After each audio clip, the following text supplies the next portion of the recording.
యాక్చువల్గా నేను బిఫోర్ చింతల్లో ఉండేవానండి. చింతల్లో మా ఇంటి పక్కనే సాయిబాబా టెంపుల్ ఉండింది. కంటిన్యూ 4 years కూడా కంటిన్యూ నేను వేలం పాటలో నేనే మా సొసైటీ తరఫున నేనే పాడే నిలుపుతాను. బట్ ఆ తర్వాత నేను ఇక్కడ సన్మాన్ ట్రీట్మెంట్గా వచ్చాను. ఆ తర్వాత మన నవీన్ గారికి కంటిన్యూ వెళ్ళింది.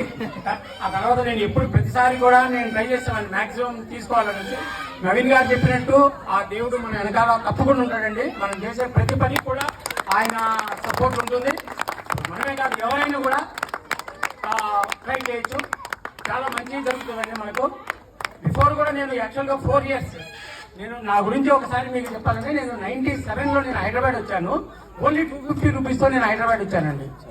ఒక పారాగాన్ చెప్పులు ఒక 2 ఫ్లేక్స్ బట్టలతో వచ్చానండి. ఈరోజు నేను వచ్చేసి హైదరాబాద్లో నేను వెల్ సెటిల్ అయ్యాను.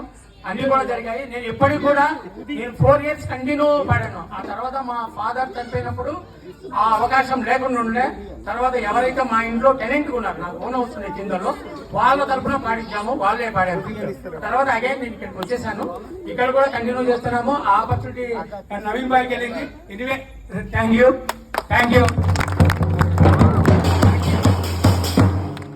యాక్చువల్గా ఏంటంటే ఇంకా పాట ముందుకెళ్ళేది, మనం ఇక్కడ ఆపేసాం. సో వారిద్దరికి ఒక అండర్స్టాండింగ్ కుదిరించి ఆపేసాం, లేదంటే మన పాట ఇంకా ముందుకెళ్ళేది.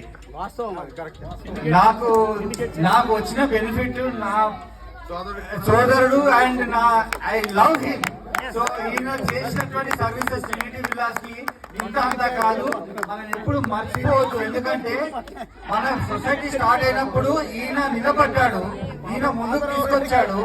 ఈయన చాలా పనులు ఎన్ని చేశాడంటే నిజంగా మనం ఆలోచించడం. ఎందుకంటే everybody are busy in their life, కానీ ఈయన చాలా చేశాడు మన సొసైటీకి. కాబట్టి అన్నగారి గురించి నిజంగా నేను అందుకే ఇంకా లేదన్న నువ్వు తీసుకోవాలి. ఇప్పుడు ఆయన ఆశీర్వాదాలు నీతో ఉండాలి, నువ్వు బాగుండాలి, నువ్వు సొసైటీకి సపోర్ట్ చేయాలి.